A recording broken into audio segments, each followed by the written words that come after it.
Anak.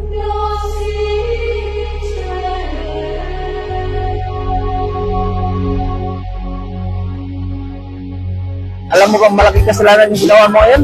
Ha? Ha? Kanina pa kayo dito? Sino ba yung mga kasama mo? Si ano pangalan mo, ma'am? Len. Ikaw, ma'am? Len. Saka ikaw, ano pangalan mo?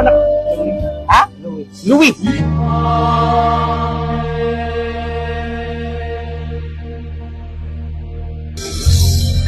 Ngayon anak, kasi malaki yung kasalanan ng ginawa mo ngayon, i-pre-over kita. Ha? Kayong lahat dito, i-pre-over ko. Okay lang ba sa inyo? Okay lang, sige. Minsan nagkakasala, minsan hindi.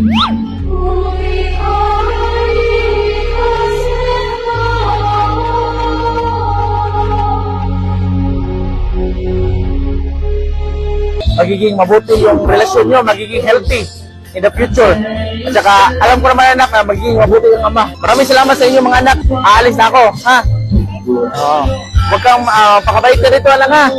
Huwag mo lang gawin yun ulit kasi may partner ka na. Diba? Huwag kayo tumingin sa ibang bahay kasi pakasalanan yun. Pakasalanan yun. Sige, alis na ako anak. Maraming salamat sa inyo.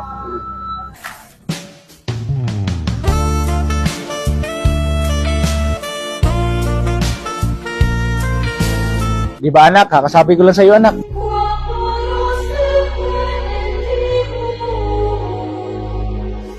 Naiintindihan ko naman yan anak. No, naiintindihan ko yan kasi tayo mga lalaki, mga mahinang nila lang, di ba?